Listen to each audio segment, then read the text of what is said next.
It's Chris Smith time. Oh, hello everybody. It's me, Chris Smith. And look who I'm here with. It's my mother, Betty. Hello, everybody. Hello, Betty. Thank you for joining Hi, Chris. us. Thank you for joining us on this auspicious occasion.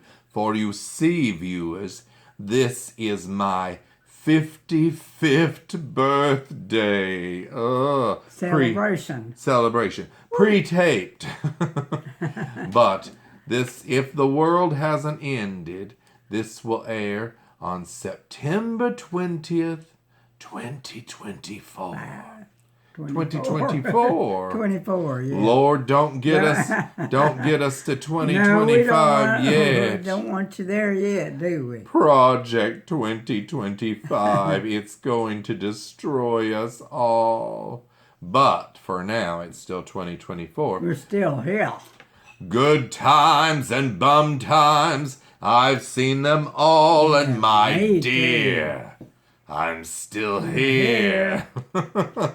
Betty has always reminded me of Elaine Stritch, one of our greatest actresses and theater legends. How do you feel about that, Betty?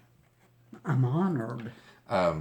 Betty, tell my viewers about the time that you got pregnant with a child when you were almost 41. You had the baby when you were 41, but you were probably 40. Yes. What's to tell? Well, what were you thinking? Well, I just let it happen. Because but people don't believe that. People always say, I'm a change of life. Yeah, baby. that's what they say. When... But that's not true. Anyway, go ahead. I was going to sing, when it's time to change, you've got to rearrange who you are, but what you but. No. So Betty let it happen, and then when she found out that she was with child, she said, "Dear God, what have I done?" Didn't you, Betty? I don't remember that, no. She fell to her knees and said, "What have I wrought?" No. I did not do any of that stuff. I heard it just happened. That's what happened. Okay. So here he is. Here I am. Here he is. And boy, am I tired, y'all.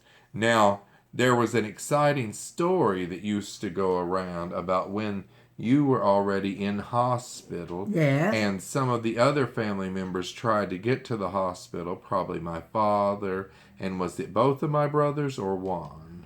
Both of them. I think it was. And there was a train on the tracks. Yes. And my husband, being a railroad man, he got everybody, the train was on the tracks. But stopped. Yeah, well, of course. Yes. The train was on the tracks, stopped, and he guided everybody across the train to get to the hospital.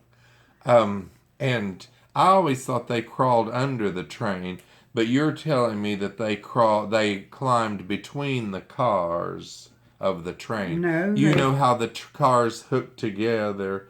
That's what they went. They got on the train. Yeah, and went that way. That's See, what I said. If Jim or Tam could be here, they could tell you. Well, they ain't here, is they? They ain't here. No. Well, anyway, so Betty had me, and then then they brought the baby to her to feed. And tell them what you said when the nurse brought you. Well, I just had a baby, and who feels like anything after having a baby? A woman can tell you. And I said, I don't feel like feeding him now. Take him away and feed him yourself. And Chris says that was his first rejection. That was my number one rejection of many to come. But when I tell it, I always have Betty saying, "Get that baby out of here."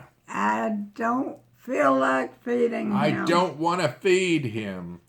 I heard that I had a beautiful head of hair when I was Yeah, he born. was a beautiful boy. And then another baby was born shortly after. And it had the best head of hair in It was town, big, remember? a big baby. A big fat baby. And it took your attention away. As so many babies since then. That baby weighed over 10 pounds. Oh, how much did I weigh? Do you remember? 8 pounds. 8 pounds. Wow. That's a lot even for a baby like me. Mm-hmm. But, wow, a 10-pound baby. Can you imagine, Betty? No. Oh. Can't imagine having one that big. Just imagine what that lady said when they wheeled that baby in for her to feed him. She probably started screaming. She really said, "Get that baby out of here." Get that baby out of here. And here's the one other funny thing. When Betty sent, well, I guess you were still in the hospital, and you told the rest of the family that they could name me. Yeah, they wanted to know what to name Chris. And I said, I had him. You all can name him.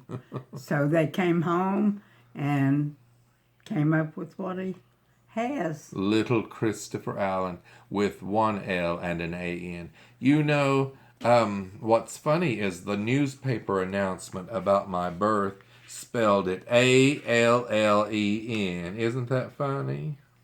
Who spelled it like that? The Williamson Daily News. Oh, they did? When you look I it don't up. remember That's that. why there are people, conspiracy theorists out there that say I'm not the real Chris because my name doesn't match with what was in the paper with my well, birth. little did they know, huh? So there are some people that think I'm just a facade, which maybe I am. But anyway, Betty is here to honor me, and I'm here to honor her on the anniversary of my birth. I'm now the speed limit, 55. I'm not ashamed to say it. I don't care. There's nothing wrong with that. Praise the Lord, you made it to 55. But 56, that's another story. Oh. No, same thing. Everyone, I'm going to try and lose 55 pounds before my 56th birthday. Well, good luck you with that. You heard it here first. So we're going to try and do it, and I'm going to meet you all back here in 1 year, if we're still around, and I'm going to report whether or not I succeeded. Okay. Do you have any other things you'd like to add about my birthday? Absolutely not. You've been a joy all your life to this family. Oh. To your brothers, your sister, and me. Well, thank you. Been And a joy. You have been a joy as well, Betty. Well, thank you. And I forgive you for rejecting me that day when Nurse Kravitz That came. wasn't a rejection. That was just taking care of me. She had a bad headache. And you know what they say on the airplanes. Take care of yourself and put your own oxygen mask on before you help others. And that's what Betty was doing. Okay. Well, anyway, thank you for having me, Betty. And thank you for welcome. being here today. Indeed. Okay. We'll all talk to you the next time that it's Christmas time. Goodbye, everybody. Goodbye. Goodbye.